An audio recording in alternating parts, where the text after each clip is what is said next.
This is the Orion Grand View. Orion may not be a brand that most hunters and shooters are familiar with, but in the realm of amateur astronomy, Orion is one of the best-known makers of high-quality telescopes. In this review, we're going to take a quick look at what you get in the box, and then we're going to take a look through the glass, and we're going to see if their 45 years of experience in creating telescopes and astronomical optics applies in any way to their least expensive terrestrial spotting scope.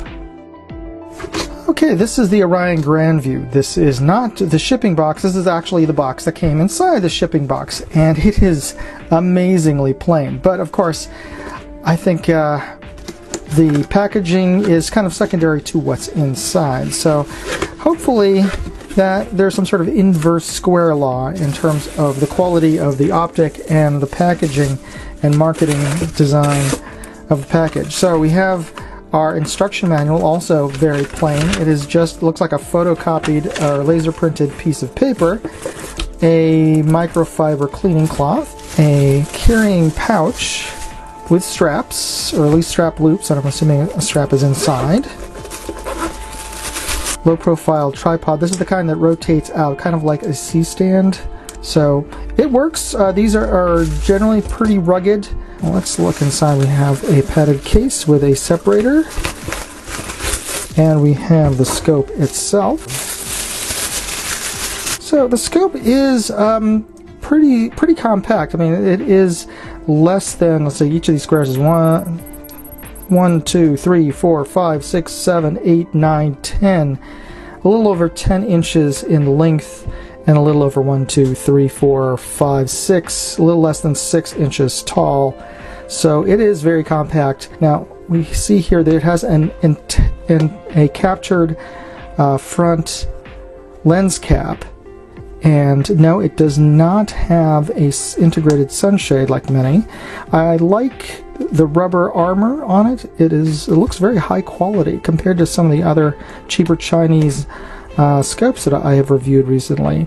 This is very well built, and the ocular lens cap is screwed on, so that will definitely help in keeping this protected, though obviously take a little bit of time if you wanted it to. You can't really just pop it off if you find the bird you wanna see, but you can pop off the front. It has a fast, well, really it's the focusing wheel at the front. It turns very smoothly. So does the magnification wheel. And there is no pop-up eye cup. It is just the side. Oh, no, I was wrong. It is. There's a pop-up eye cup. So that's a nice touch. Okay, so let's take it out to the range and test it out. Okay, we are at 36 power, and I am focusing on the peak of Mount Davidson, which is the tallest hill in San Francisco. We have a little bit of haze today because of smoke from wildfires a couple hundred miles away in the Sierra Nevadas. So it's not as tack sharp clear as it could be because of that smoky haze. It's a pretty good day, good illumination, decent detail and saturation on this image.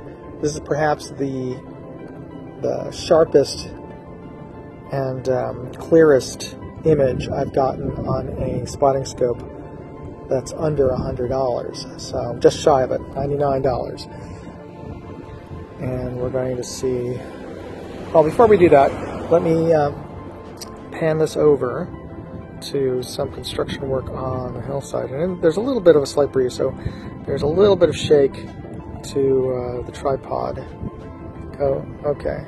And as the tripod is settling down, that is hillside. Let me see if I can get that a little sharper. I'm going to do a digital zoom here just to work on this fine focus. All right, I'll zoom back out to 1 power on the camera, and that hillside that they're doing erosion work on is 750 thereabouts yards away. So that is the kind of detail you're going to get at that distance.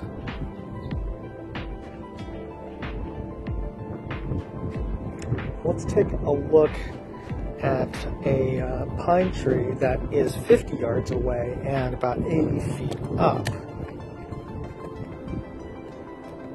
We are getting a little bit of light bleed through the mount. There's a bit of a gap between, well, it's the eye relief between the camera and eyepiece. So I'm just trying to shade it from that light bleed that's coming in through. I wanted to give you a sample of what it looks like for long distance objects. These radio towers are 5 miles away, and you could already see some of the infamous, legendary San Francisco fog starting to creep in and obscure the top of the radio towers. And in addition to the normal fog, we're also dealing with the haze and smoke from the wildfires I mentioned.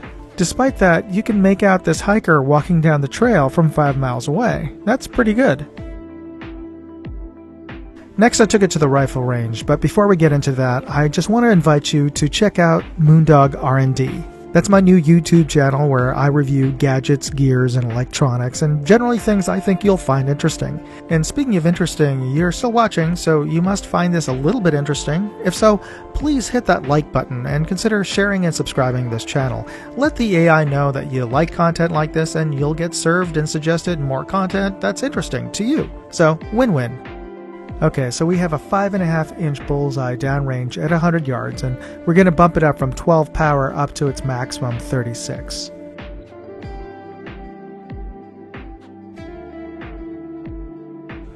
Now, we're going to look at bullet holes on the paper target as well as the U.S. Air Force's optical resolution chart, but we are getting a little bit of heat shimmer from the summer air.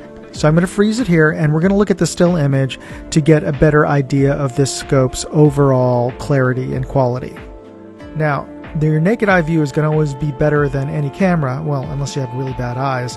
But even with my naked eye, I couldn't make out the bullet holes in the black of the target on the left. But I could clearly make out the holes on paper, and so for my purposes, whether shooting 100-yard 22 long rifle matches or 200-yard 5.56 matches or 50-yard open sight matches, this spotting scope would definitely do the job.